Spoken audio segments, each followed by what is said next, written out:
Bonjour, bon week-end, bienvenue en Normandie pour votre émission Dimanche en politique. La mer pourra-t-elle rester un espace de liberté et non de danger? À quelques jours des plus grandes marées de l'année, coefficient 116 lundi prochain, les appels à la prudence se multiplient. Comment éviter de nouveaux drames comme celui qui s'est déroulé le 12 août dernier à Agon-Coutainville dans la Manche? Ce jour-là, le naufrage d'un petit bateau de plaisance de 5 mètres a coûté la vie à 3 enfants.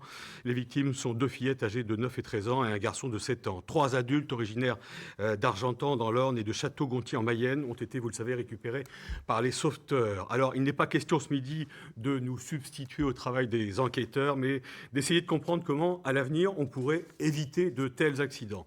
Pour en parler, on reçoit sur ce plateau Marine Monjardet, bonjour. Bonjour. Vous êtes porte-parole de la préfecture maritime de la Manche et de la mer du Nord. Corinne Ferré, vous êtes sénatrice du Calvados et vous êtes à la tête d'une mission d'information sur la sécurité en mer. Bonjour. Bonjour. Philippe Valtou, vous êtes délégué de la SNSM, la société de sauvetage en mer pour le département de la Seine-Maritime. Vous avez été pendant 12 ans à la tête de la station du Havre. Bonjour. Bonjour. Et puis Jean Le Pigouchet, vous êtes vice-président de la Fédération nationale de la plaisance et des pêches en mer. Avant de vous laisser la parole, je vous propose d'écouter ces quelques réactions recueillies cette semaine à Agon-Coutainville, soit un mois après le naufrage, un accident qui pose beaucoup de questions sur la sécurité en mer. J'ai pas de permis de bateau, mais je pense que quand on voit à la télé qu'on nous dit on leur donne le permis, ils ont fait une tournée en mer et souvent c'est pas très méchant, le coup de chien, ils savent pas comment se faire face quand ils sont à ce genre de choses. Après, qui va les chercher? La SNSM, bien sûr, pompiers éventuellement, etc. Souvent, une dizaine, quinzaine de fois par an, on est collectivement à la manœuvre. C'est vrai que les normes de sécurité peut-être devraient être un peu plus regardées. Il y a des pancartes pour la pêche à pied. Peut-être qu'il faudrait le même genre de choses pour dire dès qu'il y a un peu de vent, interdiction de partir en mer ou peut-être, je ne sais pas. Y a-t-il assez d'informations sur les dangers de la mer? C'est toute la question. Marine Monjardet, quand le drame d'Agon-Coutainville s'est produit le 12 août dernier, on en parlait, vous veniez d'être nommé porte-parole de la préfecture maritime, c'était 3 semaines avant. Qu'est-ce qui a été le plus difficile à gérer, justement? Alors, le plus important pour nous, en tant que préfecture maritime, en lien avec toutes les unités qui participent aux opérations de sauvetage, c'est déjà de faire la lumière sur les informations vérifiées qu'on peut transmettre justement à la presse. Puisque pour nous, il s'agit d'être dans l'exactitude et non pas de faire des suppositions sur ce qui s'est passé.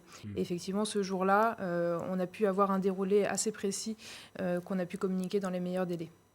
Est-ce que la mer était agitée, difficile, quand le drame s'est produit? Alors, quand le drame s'est produit, la mer était un état de 3.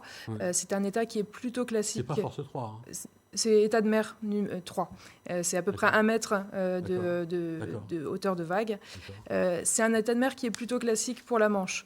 Maintenant, si c'est un état de mer classique pour la Manche, il n'est pas praticable pour tous les usagers de la même manière. Et pour tous les types d'embarcations, on va l'évoquer dans un instant. On va écouter, si vous voulez bien, Pascal Dutot, c'est le responsable de la SNSM d'Agon-Coutainville. Il a raconté qu'il avait tenté de casser les vitres de la cabine avec une ancre pour sauver les enfants, mais que le bateau était déjà presque totalement immergé et qu'il n'a rien pu faire. Nous sommes retournés le voir chez lui, là où il exerce sa mission de sauveteur depuis 32 ans. J'en ai connu, mais comme ça, non, jamais. C'est vrai que ça marque. Ça marque. Je pense que ça a marqué pas un bout de temps. Non, c'était un truc très dur. Et vous en parlez entre vous, avec les autres sauveteurs, de ce qui s'est passé? Au départ, oui, on en a parlé entre nous, quoi. Et bon, maintenant, on en parle toujours un peu, mais beaucoup moins, quoi. Beaucoup moins, on essaie de moins d'en parler. Pour oublier, on va dire. Mais on n'oubliera jamais. Et est-ce que vous avez imaginé prendre le large quelque part après ce qui s'était passé? Faire une coupure? Non, il était hors de question. Ça aurait pu être le cas. Ça aurait pu être le cas, mais pas pour moi, non. Je me suis engagé là-dedans. Pour l'instant, je ne suis pas prêt à arrêter. Quand je serai prêt à arrêter, j'arrêterai, mais pas tout de suite. Voilà, Pascal Dutot qui n'est pas prêt à quitter sa grande famille, dit-il, du sauvetage en mer. Philippe Valtou, vous avez été pendant longtemps à la tête de la station SNSM du Havre. Vous êtes aujourd'hui délégué de la SNSM pour la Seine-Maritime. Quand vous entendez justement le témoignage de ce sauveteur, est-ce que vous imaginez ce qu'il a pu vivre aujourd'hui, là, un mois après? Alors, c'est vrai, on a l'habitude de dire dans la marine que les gens sont des taiseux. et ils ne vont pas exprimer leur émotion de façon très spectaculaire. Ils vont plutôt intérioriser. Et ce qu'il faut retenir de l'intervention, c'est surtout qu'il y a la mission. Voilà. Aller chercher les gens en difficulté, quelles que soient les circonstances, quand c'est possible. Et c'est ça qu'on retient. Vous voyez, il n'est pas prêt d'arrêter encore parce que c'est une mission, c'est une noble mission. Et donc, les gens, ils sont très attachés. Alors évidemment, quand la mission... Très attaché tout en étant bénévole, c'est ça? Tout en étant bénévole. Mais évidemment, quand la mission se termine mal, par un échec, par le décès des victimes, c'est très lourd à porter intérieurement. Et on en parle quand même entre nous, hein, bien sûr. Alors, ce drame d'Agon-Coutainville soulève de nombreuses questions, notamment, vous l'avez entendu tout à l'heure, sur les dangers de la mer, la prévention et la formation. On va y venir tout à l'heure, de ceux qui naviguent. Mais d'abord, je vous propose d'écouter Christian Duterte, c'est le maire d'Agon-Coutainville. Il était là, sur la plage, aux côtés des sauveteurs, le 12 août dernier, quelques instants après l'alerte. On l'écoute. Le choc a été terrible pour tous, y compris pour moi, bien sûr, pour les élus, bien entendu. Moi, j'y étais 5 minutes après, avec mon collègue de Gouville, Éric Beaufils. L'émotion, elle est toujours présente. Mais le temps, évidemment, le temps fera son œuvre. Pour autant, l'émotion, elle demeure. Et dans des conversations comme ça revient tout de suite. Voilà, pourquoi, qu'est-ce qui s'est passé, etc. Parlons pas du fond. Mais pour autant, ça nous oblige effectivement à réfléchir. Voilà, ça nous oblige à réfléchir, dit-il, sur l'utilisation de la mer et les comportements qui en découlent. On va l'évoquer également. Regardez, la saison dernière, en attendant les chiffres de cette année qui n'ont pas encore été complètement finalisés, je crois, sur la zone Manche, mer du Nord, ce sont 1219 personnes qui ont été sauvées. Il y a eu 6 décès, malgré tout. Et ce qui est assez peu au regard du nombre d'interventions, plus de 500 interventions, 577 pour être précis, au cours de 4 mois, 4 mois d'été. Corinne Ferré, vous êtes à la tête d'une mission sur la sécurité maritime. Est-ce qu'il y a une part d'insouciance, voire d'irresponsabilité de ceux qui prennent la mer ou qui vont à la pêche à pied sans se soucier de la météo ou des conditions de sécurité? Certainement une méconnaissance aussi de ce qu'est la mer. Cela a été dit, la mer, elle est dangereuse, la mer, elle est surprenante et parfois inattendue. Et une méconnaissance de cet espace peut malheureusement entraîner des drames, vous l'avez dit. Vous avez évoqué avec les reportages le drame récent d'Agon-Coutainville et je veux aussi m'associer à toute l'émotion de tous les habitants du secteur. Il se trouve que j'étais en vacances à Blainville-sur-Mer au moment et cette émotion nous a tous traversés, et y compris... Christian Duterte, le maire d'Agon-Coutainville qu'on a écouté il y a un instant, disait que c'était le pire drame maritime qu'on ait connu en Normandie parce qu'il y a le décès d'enfants, de 3 enfants. Bien sûr, on pense aux familles, bien sûr, puisque c'est terrible, mais je veux aussi saluer l'action très forte des sauveteurs. Des sauveteurs, vous l'avez dit, monsieur, qui sont très motivés, ils sont tous bénévoles, ces hommes et ces femmes, mais qui, à tout prix, font le nécessaire pour essayer de sauver les vies quand cela est possible, et c'est ce qu'ils ont tenté de faire à Agon-Coutainville. Jean-Le Picboucher, vous êtes un habitué des sorties en mer, hein. Vous n'habitez pas très loin de l'endroit où s'est produit ce drame au mois d'août dernier. Ça fait 40 ans que vous naviguez. Est-ce que vous seriez, question toute simple, vous étiez peut-être sur les lieux ou pas très loin ce jour-là, est-ce que vous seriez sorti en mer dans ces conditions, comme on l'évoquait avec... Oui, je ne me souviens pas des conditions de la mer ce jour-là, hein, très exactement. Mais par contre, il y a un slogan moi, que je voudrais qu'il soit relayé systématiquement, c'est « On ne prend pas la mer sans avoir écouté, sans avoir consulté la météo ». Ça, c'est un slogan incontournable. Bon. Mais est-ce que ça suffit, en fait parce qu'on a consulté la météo, apparemment, il y avait donc, un 10-3 on ne peut pas dire, gravité, il faut faire attention, on ne sait pas qu'est-ce qui s'est passé exactement, on ne va pas, comme vous le disiez, se substituer aux enquêteurs. Bon, on ne sait pas ce qui s'est vraiment passé. Mais il y a une chose qui est certaine, c'est que nous, on ne prend pas la mer quand vraiment il y a des annonces qui ne sont pas très bonnes, on reste à terre, quoi. Ça, c'est clair. Il y a un problème de formation. On va y venir, justement. Parce que sans faire l'enquête ni le procès avant l'heure. Cette enquête suit son cours. Nous avons pu joindre le procureur de la République qui est chargé de cette enquête cette semaine. Il nous dit qu'il ne souhaite pas rester là et qu'il fera toute la lumière, ce sont ses mots, sur ce qui s'est passé à Aragon-de-Coutainville il y a un peu plus d'un mois. Est-ce qu'il y a un problème de formation ? En l'espace d'un week-end, on va expliquer. Vous pouvez passer votre permis côtier et naviguer jusqu'à 6000 nautiques, 12 km des côtes. Vous avez votre permis en poche, en fait, après 7 heures de théorie, 2 heures de pratique, sans forcément sortir en mer d'ailleurs. Ce n'est pas une obligation. On peut très bien passer son permis mer, dans un lac ou sur un fleuve. Ça paraît comme ça incroyable de le dire. Et c'est le moniteur du bateau-école qui valide votre pratique. Est-ce que ça peut continuer comme ça, Corinne Ferré ? Est-ce que c'est une bonne formule quand on voit ce qui s'est passé avec un pilote qui avait très peu d'expérience ? Oui, cette question, effectivement, de la connaissance technique et ensuite l'expérience par toute mer. Pouvoir passer son permis sur un lac, je ne suis pas une experte, enfin... Permis côtier ?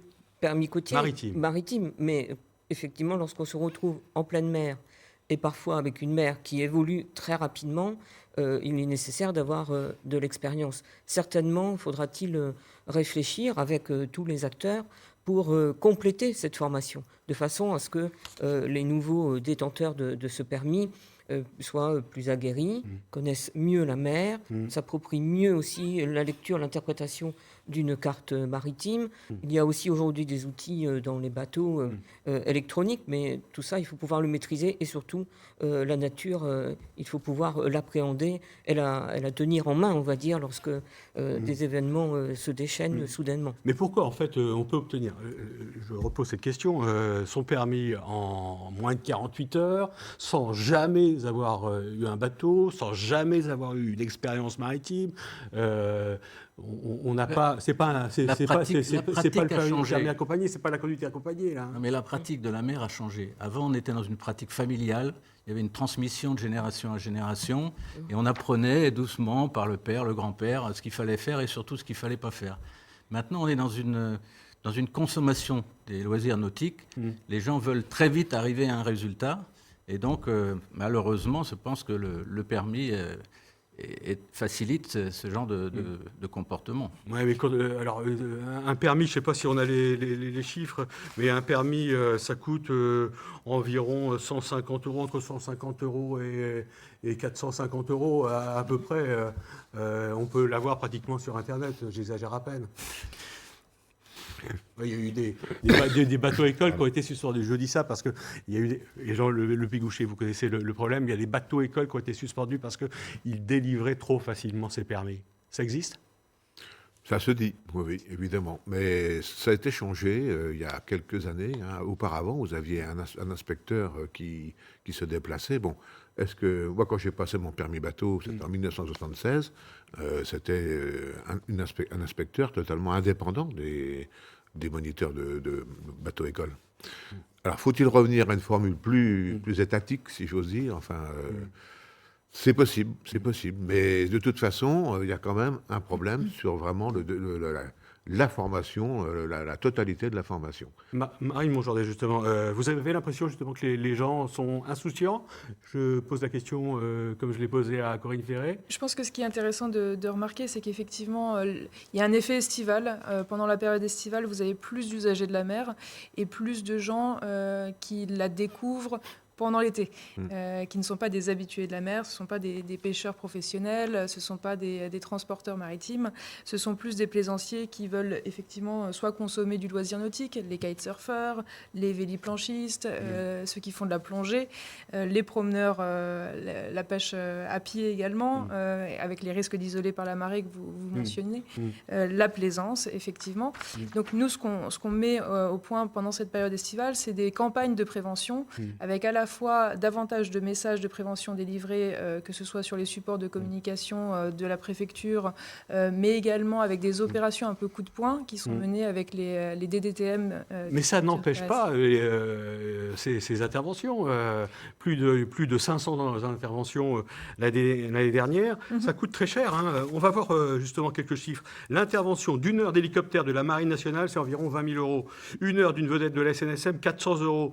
Parfois, les recherches sont encore en cours que le plaisancier ou le pêcheur à pied n'a pas prévenu qu'il était rentré chez lui.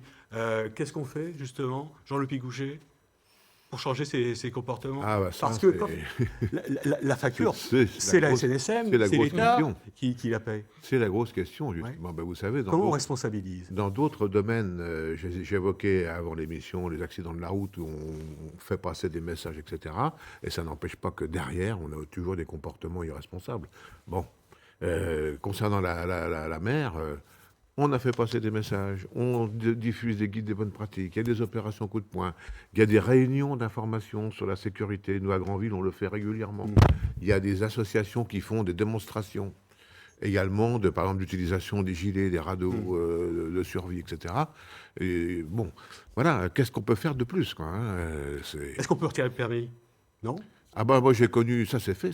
Quand on déclenche des recherches que le bateau n'est pas au large mais qu'il est rentré au port. On peut avoir un permis suspendu pour conduite non conforme à la réglementation. Je pense à la vitesse notamment. Moi j'ai connu des gens qui ont eu leur permis suspendu. Oui, ça existe. Mais c'est rare. Marie Monjordet, je parlais des interventions qui n'étaient pas justifiées.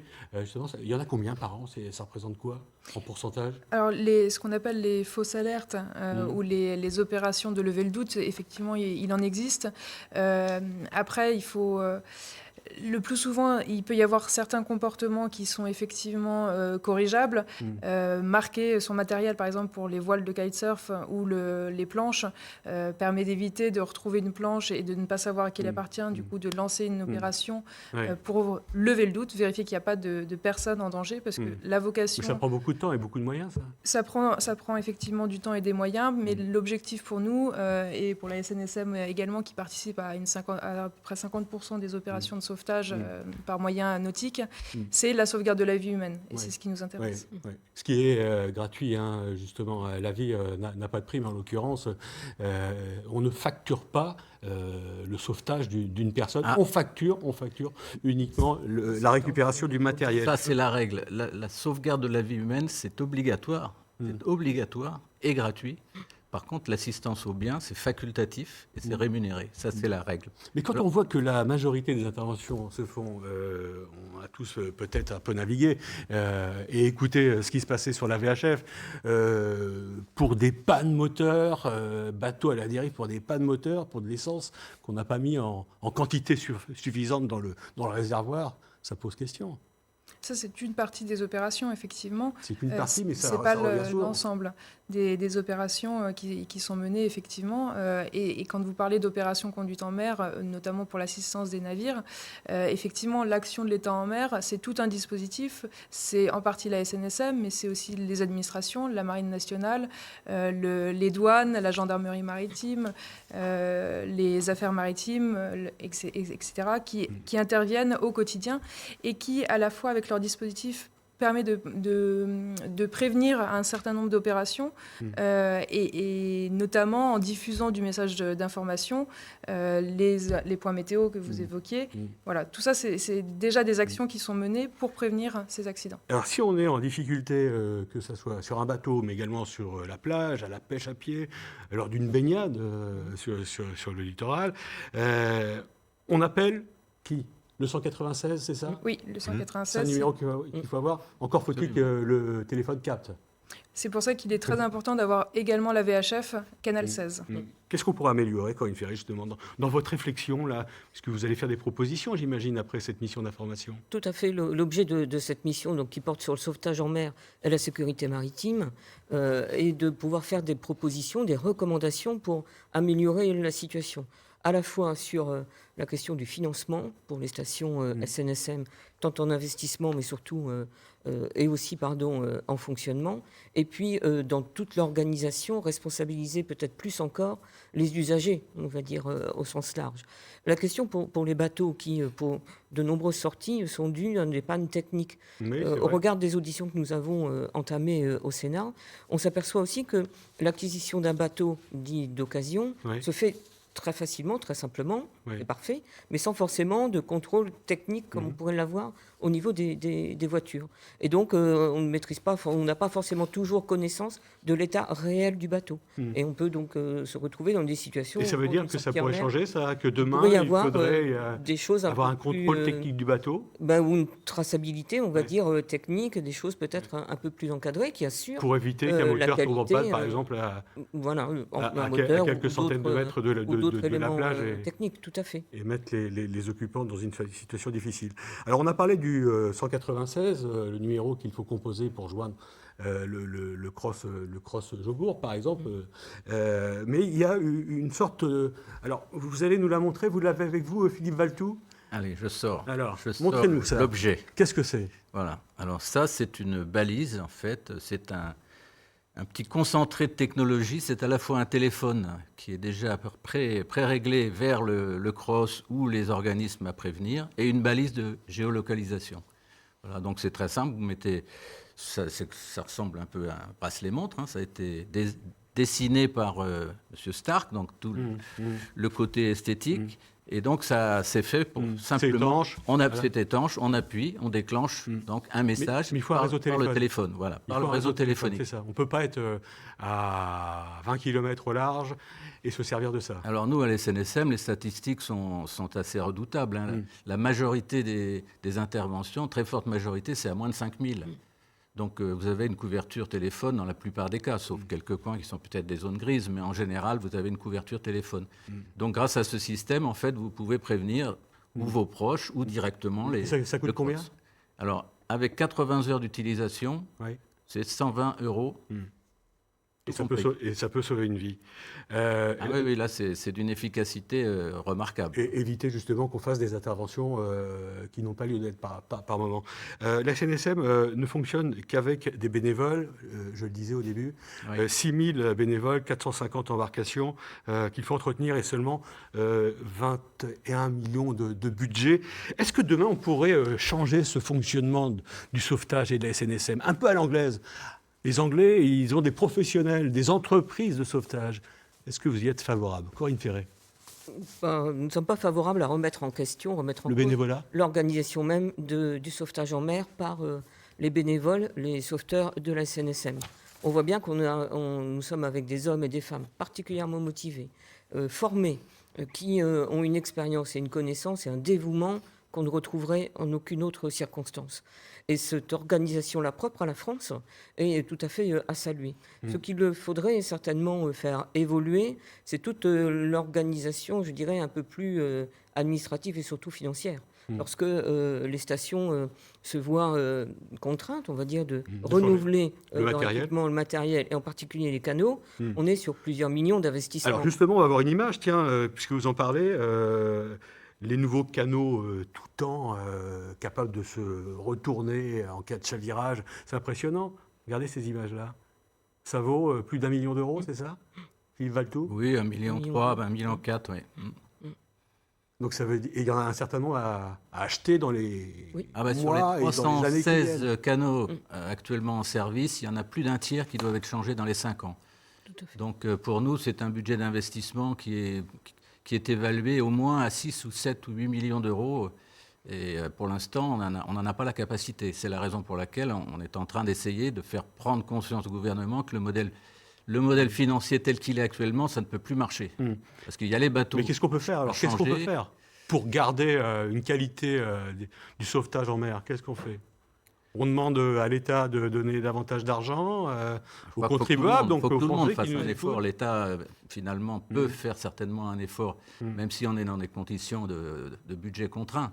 Mais un système de sauvetage tel qu'il a actuellement... En Angleterre, par En exemple, En Angleterre, avec des on a à peu près entreprises le même privées nombre. de sauvetage? Non, on ne parlait pas d'entreprise privée. Enfin, C'est la RNLI. Mm. La RNLI, c'est 100% d'argent privé. Mm. Mais Ouais. ils sont dans une île. Hein, et donc, ils ont un sentiment Ouais. maritime qui est autrement plus fort que nous. Ouais. Et vous parlez de salariés parce que dans les stations, le patron et le mécanicien ont une petite indemnité. Ce qui n'est Voilà. pas le cas chez vous. Ce qui n'est pas le cas chez nous. Alors, on va regarder. L'argent, ça provient des dons et ça provient également, puisque, on le disait tout à l'heure, la vie n'a pas de prix et justement, on ne la fait pas payer. En revanche, quand on ramène du matériel, là, ça coûte. Hein. 150 € de l'heure pour une planche à voile ou un kitesurf, jusqu'à 690 € de l'heure pour un bateau de plus de 12 mètres. Alors, le principe, c'est en mer, quand on frappe une remorque sur un bateau, on est payé en fonction des risques qu'on a pris et du bien qu'on a sauveté.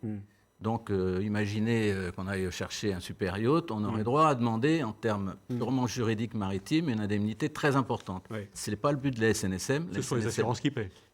Oui, mais là, je parle de la rétribution Pas de la Tous ne SNSM. sont pas assurés. Non, ce n'est pas le but de la SNSM. Nous, c'est de sauver des vies, c'est pas faire du remorquage. Donc, on ne veut pas non plus faire de concurrence à des entreprises de remorquage. Donc, le tarif que vous avez cité, c'est un tarif forfaitaire qui est d'ailleurs établi par les pouvoirs publics et qui ne représente que faible coût de l'intervention.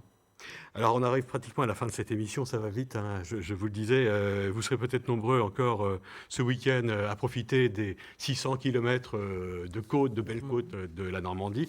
La sécurité, un enjeu majeur au regard des événements de cette année. Je vous propose de voir, pour finir, ce dessin de Chenu qui résume à sa façon cette saison estivale. Bonjour à tous. Alors, la mer a toujours fasciné, elle attire. J'en veux pour preuve les 3 800 000 visiteurs qui ont arpenté les quais de Rouen lors de l'Armada 2019. Alors permettez-moi de citer la chanson de l'immense Charles Trenet, « La mer qu'on voit danser le long des golfes clairs ». Malheureusement, cet été, les golfes clairs ont été assombris par des drames. Je veux parler bien sûr de celui d'Agon-Coutainville. 3 enfants ont péri lors de cette tragédie, survenue quelques semaines après que le président Macron et l'ensemble du pays aient rendu un hommage national aux sauveteurs des Sables d'Olonne qui ont péri lors d'une intervention en pleine tempête pour sauver un marin pêcheur. Alors, il y a eu aussi l'explosion des chiffres des morts par noyade, certainement liés à la canicule. Alors vous allez me dire, je ne parle que des drames et pas des centaines de vies qui ont été sauvées par le courage et le professionnalisme des sauveteurs de la SNSM. Alors comment faire pour les aider? Il suffit de réécouter les paroles de la chanson de Charles Trenet, « La mer qu'on voit danser, long des golfes clairs, a des reflets d'argent ». Ben oui, l'argent, c'est le nerf de la guerre. Alors donnons pour la SNSM, bon dimanche et bon vent. Bon dimanche, Chenu, donnons effectivement pour la SNSM. Merci à tous les 4 d'avoir participé à cette émission spéciale de Dimanche en politique sur le sauvetage en mer. Après ces événements, ces tristes événements de cet été 2019, notamment chez nous dans la Manche à Agon-Coutainville. Avant de vous quitter, je voudrais signaler ce très beau livre de Charles Marion, Unis pour secourir, sur la SNSM et notamment sur la station SNSM de Fécamp, qui nous a valu de jolies prises de vue il y a quelques minutes. Voilà, Jean-Pierre Le Pigouchet, vous irez certainement à la Grande Marée dans quelques jours. Merci à tous les 4. Bon week-end sur la 3 et à très bientôt.